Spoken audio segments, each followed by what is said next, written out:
Hello, everyone. We were just waiting for a few more people to log on, so we'll get started in just a few minutes.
Welcome, everyone. Thanks for joining us today for our Product Certification Labeling webinar.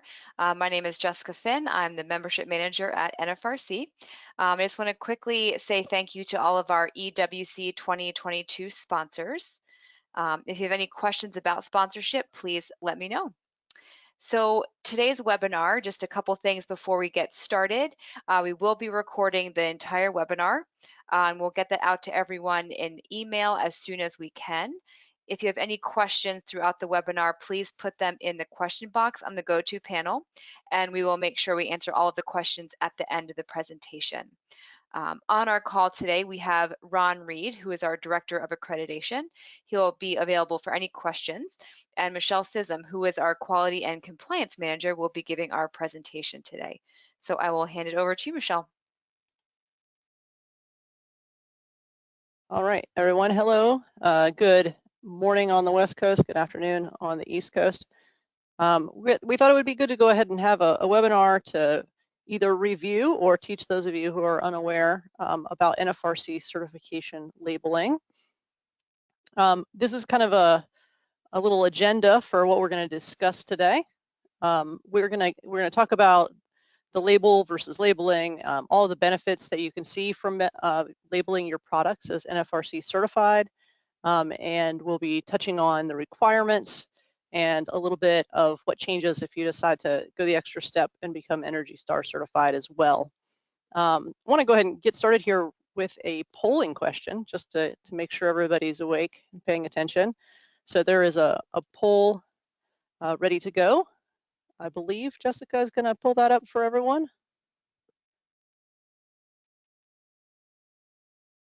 Yep, it's up, Michelle, so everyone should see that. All right. Somehow I do not see that, but that's okay.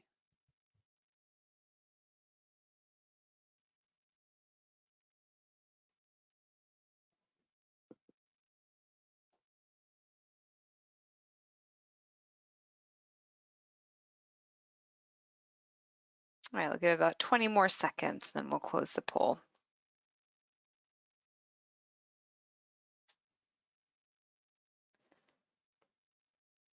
And just, I cannot see the poll for some reason, so I don't know how to, if you want to. Yep, no, I've got it. So once we'll go ahead and close the poll.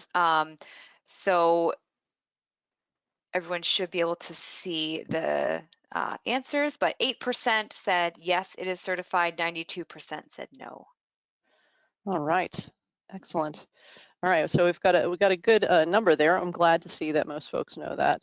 Putting the label on is what makes the product certified.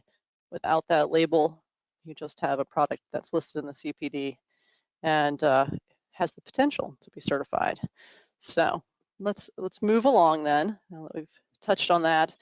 Just, by way of giving everyone clear definitions, we just wanted to go ahead and put up there some dictionary knowledge from label and labeling and the difference. And again, labeling is the main thing we're focused on here.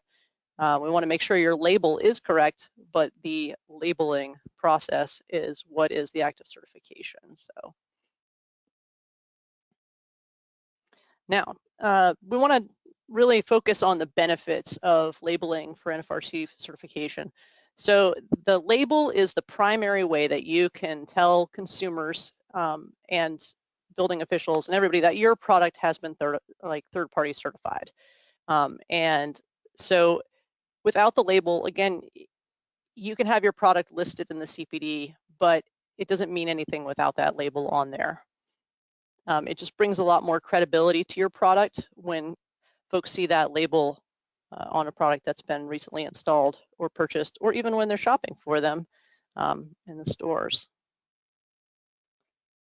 Another thing about certification labeling is that there's a lot of codes in the United States and in Canada the codes include NFRC certification as a requirement. Now, there are some where they might overlook the label, but in most, they won't see that label on the product during the inspection. And I've had phone calls from building officials, threatening to pull products out of buildings because they don't see that label. It's not certified. It's not going to pass the code, or it's not going to meet the requirement of an additional energy thing that they were trying to get certified for. So yeah, it's very important to have that label on there so that your code officials and other authorities having jurisdiction are able to say, yes, this is a certified product. So you're going to label your product. You need to know exactly how to label the product. So you need to know what the requirements are. Currently, NFRC requirements are all detailed in the NFRC 700, Section 6 to be specific. And if you've taken a look at the NFRC 700, it's a long document. So we're working on a way to give you some more resources, some quick reference sheets that we'll be including with the materials from this presentation. And then hopefully a new document will be released fairly soon that will be a little bit more succinct in the way of how to prepare your NFRC labels and to use the NFRC mark properly in your marketing.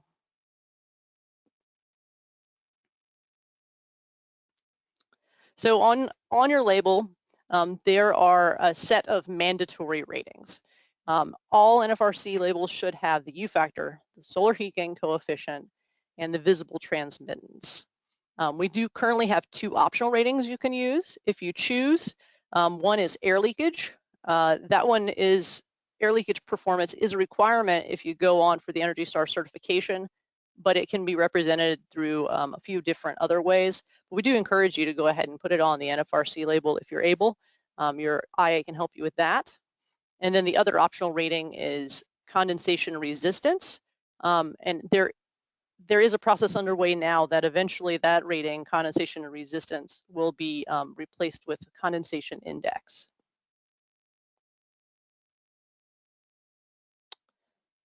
So the temporary label has several requirements that we have here that you can take a look at. Again, you'll get this presentation. They're very specific. Basically, we have a minimum size and it should not be wider than it is long. So those pieces are very important to have there, and the optional information that can be added as well. This here is another chart that, again, will be probably easier to look at when you have some time to pore over it on your own. But this is where we try to go ahead and collate all of the requirements by the different operator types and product types. So.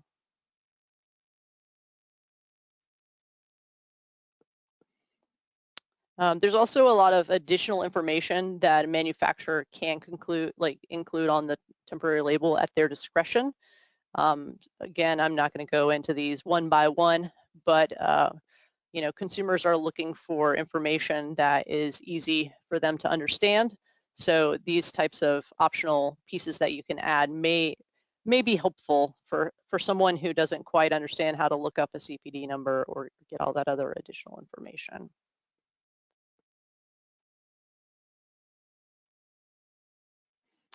Here are just some temporary label examples. The windows, applied films, and doors labels are different. The window label is probably the simplest. The applied film label is a little bit different in that it only needs to be on the box. And then the door label, we currently have a lot of companies using the matrix label, which you see an example of there. It may be kind of hard to see in the slide, but one of the options is circled.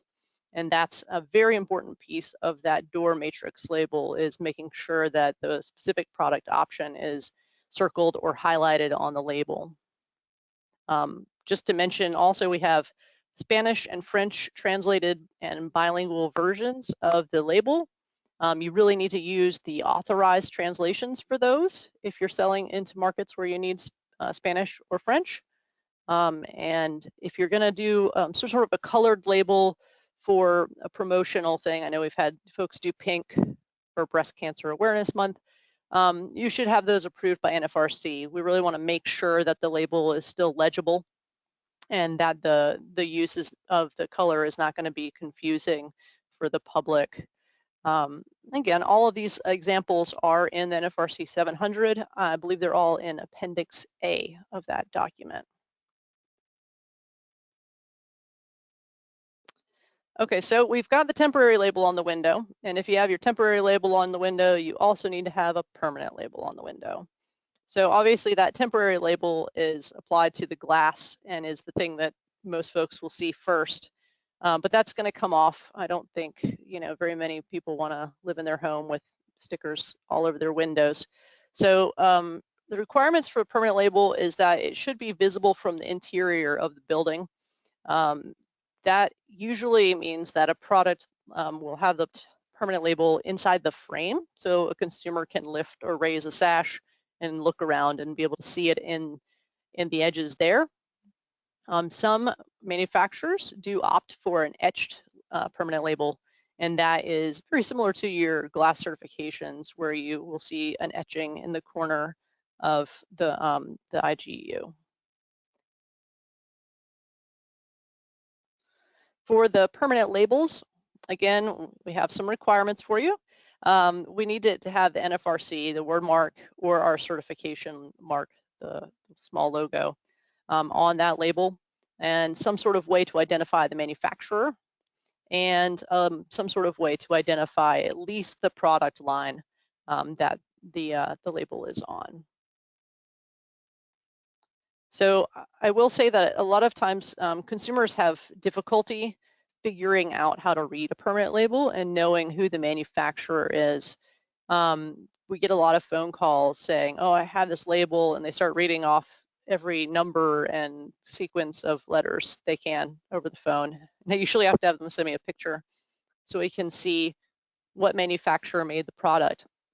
And this can be for warranty information, or they want to order new parts, or just ask some questions.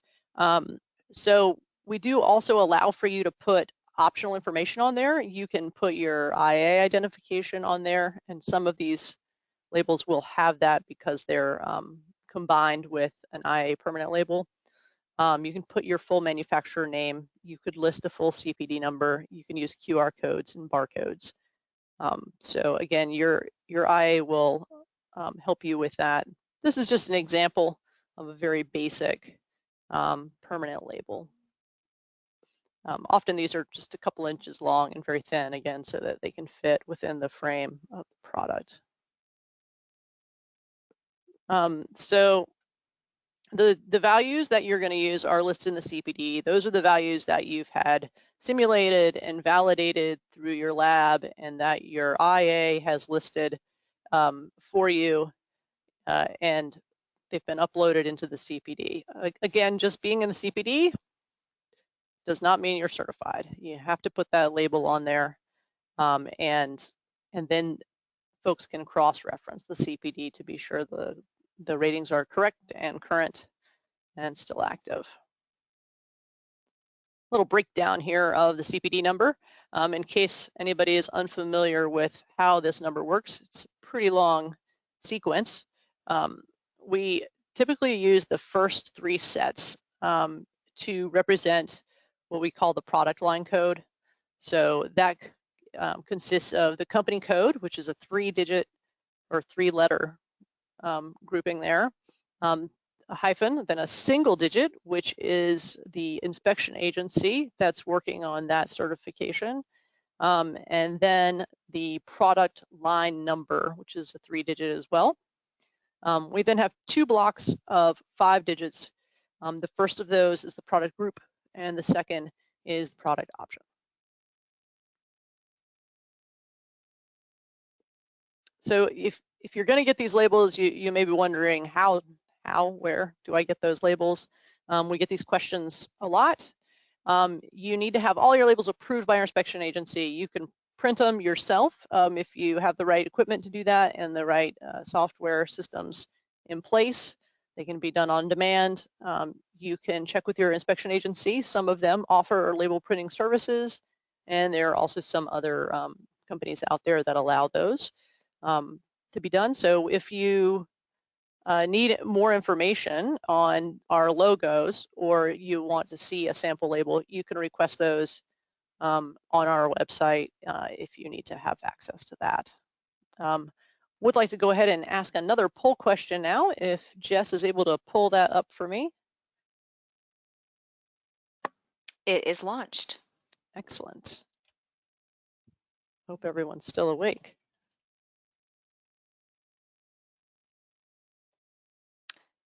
People are awake. They're slowly coming in. Oh, good.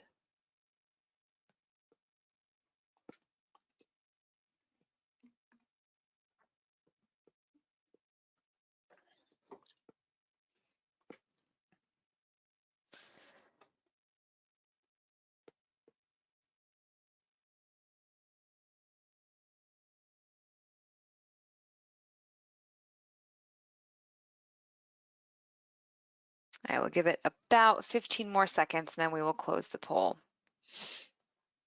All right.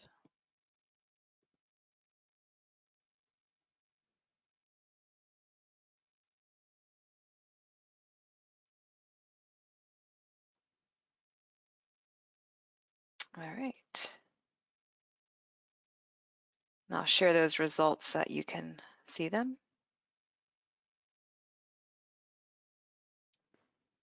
So again, most people I would say got the correct answer, but 5% said when it's required by contract, 8% when products are Energy Star certified, 5% when it's required by building codes, 8% when it's required for energy efficient home certification, 97% said all of the above. Excellent. All right. Yeah, so that is the interesting thing. NFRC doesn't require labeling currently, and most certification bodies don't require labeling. It's just that if you don't label, again, I'm just gonna pound this home, if it's not labeled, it's not certified. So we wanna make sure that we're letting the consumers, your authorities having jurisdiction, all other stakeholders, if you're certified, you wanna put the product certification label on there.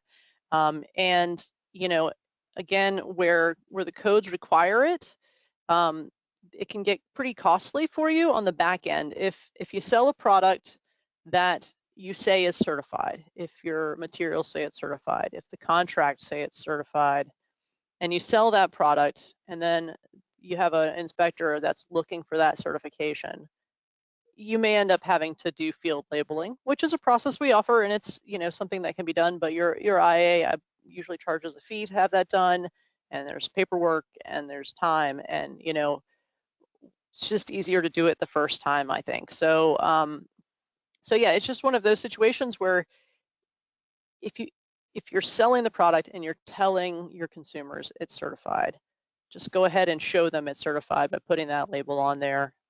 We really think that's the #1 way to get this, you know, the value of NFRC certification across.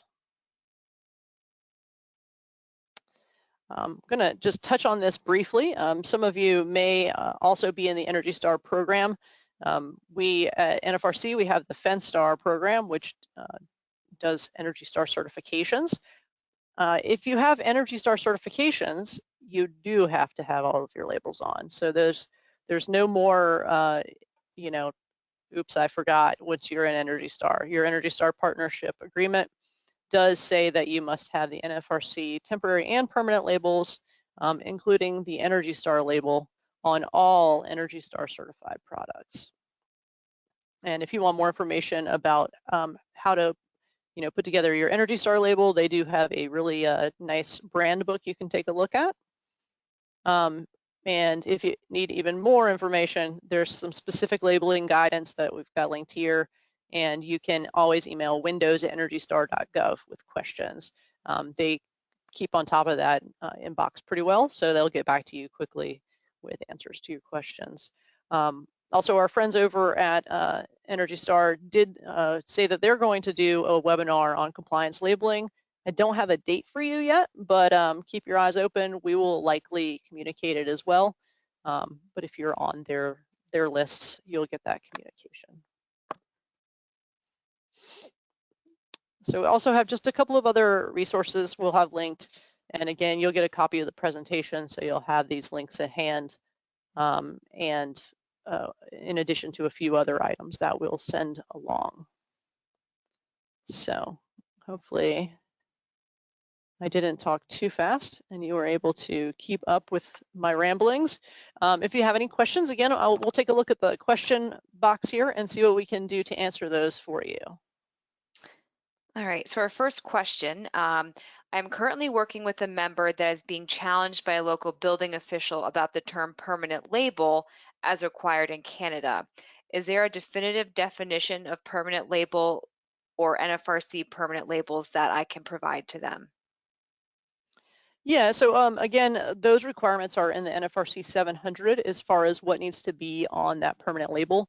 It needs to have NFRC. If it's an NFRC certified product, it'll need to have some sort of way to identify the manufacturer, whether that's part of the product code or a different code or the name of the manufacturer. And you'll also need to have some sort of way to trace the product, at least to the product line level. Again, we don't currently make you go all the way down to the full product option, but yeah, and I can certainly point you in that direction if you want more specifics and you want to email me. The best way to reach me is at compliance@nfrc.org, and I can send you that section of NFRC 700 to go to for more specifics. And also someone put in, it's the NFRC 700, it's section 6.3 with that. Yeah. The next question is, why would a manufacturer go through the entire process of testing and certifying their product and not apply the label? Yeah, you know, that's something I've always wondered. It happens, I think it has happened more when there are jurisdictions that have it in the code, but they don't necessarily check for the label. That's my best guess. And then we occasionally get that, you know, builders or, you know, homeowners, we hear manufacturers say, well, they don't want the labels on there because they just have to take them off. So again, I think there's like an idea that it's an inconvenience for folks. And if there's a place where they can get away with not having them to meet code, then I guess that's why. That's honestly doesn't make a lot of sense to me, but. Next question, is there a way of providing a label certificate in lieu of a temporary label for one-off high-end custom homes? Yeah, so we do have a label certificate program. As far as, that's not my area of expertise, but I'd be happy again to answer more questions on that for you. We do have the label certificate option, and yes, I think there is a way to do that. Again, there'll have to be products that are that are certified, or again, my colleague Steve McDowell is chiming in down here with the site-built certification, and NFRC 700 is another option, but we have to, again, get some more details on how to make that work for you. I also got a note from a colleague that says that the Fenstar Energy Star webinar with the labeling is actually going to be put on by Fenstar staff, and it's going to occur on July 20th. So they will be getting more information out on that soon. Yes, we'll get that registration up and the link to everybody. So another question, is there a difference between the NFRC permanent label and the AMA permanent label? So not always. A lot of folks do choose to go ahead and combine those. So if you get a permanent label through AMA, a lot of the times you can combine them, and you'll see that it says NFRC on one end and AMA on the other, and then has all of the information that both parties require in the middle. And so that is acceptable. And if AMA is your inspection agency, they will be able to help you be sure that you're meeting all of the requirements on that.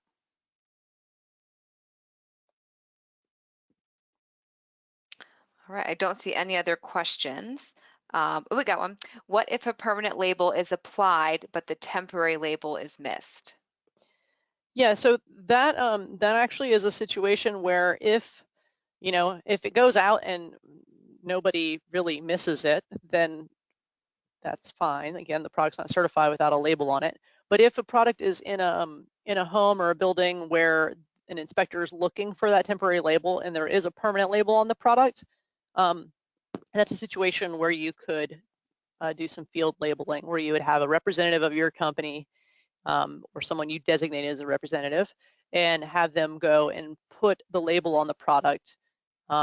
You then need to prove to your inspection agency that, in fact, this is the product that we put the label on, this is correct, and that can be updated in that manner. So that's the way to do that.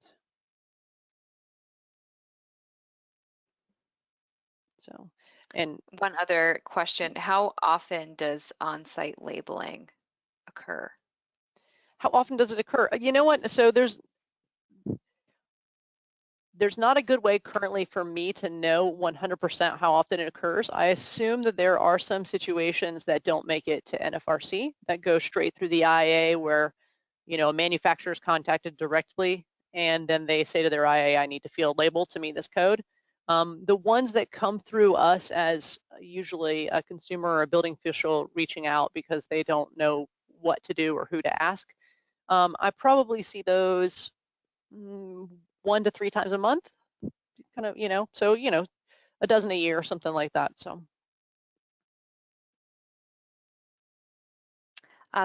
Next question is, how do you police the situation of where bogus temporary labels are applied on projects?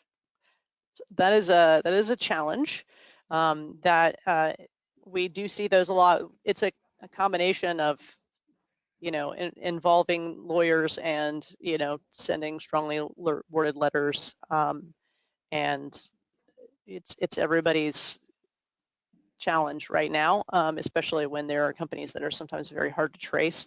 But we are definitely doing our best to make sure that those bogus labels don't stay out in the public.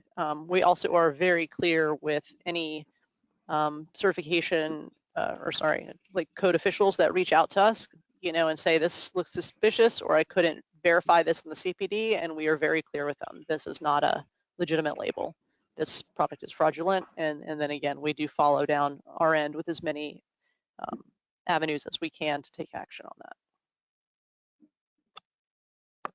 And Michelle, I just want to throw in, we also do have that link on the website where people can report a compliance issue. Yeah. Yeah, and Michelle, this is Ron, and I mean, and this information is great, and Michelle's doing a great job. But if you guys are out there, I mean, a lot of you manufacturers and IAs are out there in the field. If you're seeing something that looks bogus, report it to us. Yes. We will look into it, and as Michelle said, I've seen some of the strongly worded letters go out. And we do try to put a stop to people using those labels when they're not supposed to. Yeah, and we often they will back down. We've had websites, revised, and we usually don't have to take further action once they're aware someone's watching. So yeah, definitely report them to us. We'd like to know if it's completely bogus, if it's expired, if it's the formatting is way off. Anything you see that doesn't fit the requirements for NFRC, or that you're suspicious doesn't fit the NFRC requirements. Again, compliance@nfrc.org. Send me an email, send me pictures. We'll take a look. We'd love to have more eyes on those who may not be doing the right thing, because we really appreciate those out there who are.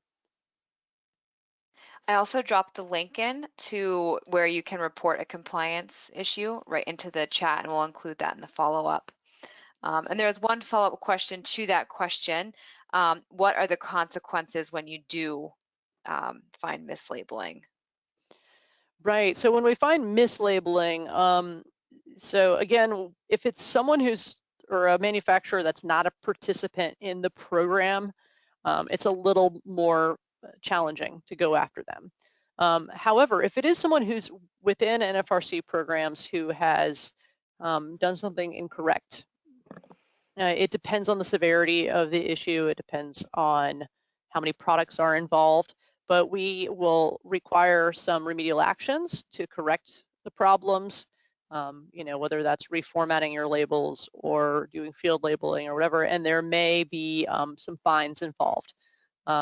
We don't try to make fines punitive, and we're not trying to be terrible over here, but we want to make sure that everyone is paying attention and doing the right thing, and that we are, as a nonprofit, using our resources well to make sure that we look out for our mark and look out for our certification.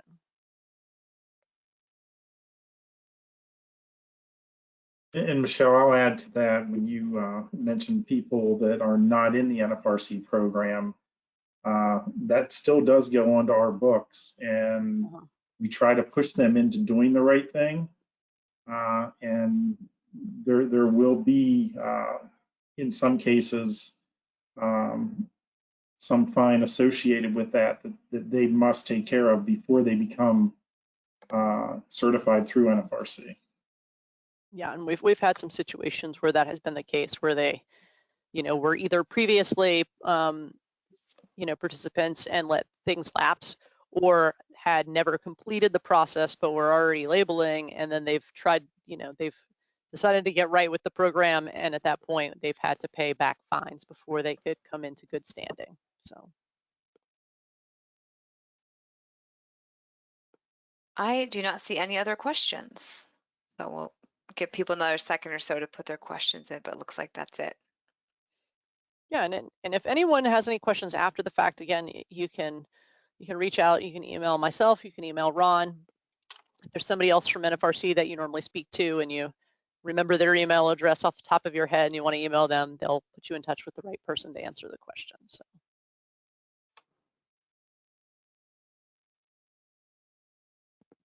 All right, thank you so much everyone for joining us. Just as a reminder, we do have 2 follow-up webinars. One Michelle will be giving is on specifically compliance, and then we will have the Energy Star labeling webinar on July 20th. So we'll get those registrations out to everyone. And also we'll be having a couple sessions at our fall meeting in October that will be related to accreditation and compliance. So we'll include the meeting information in our follow-up. So thanks everybody. Have a great rest of your day. Thanks everyone. Appreciate it.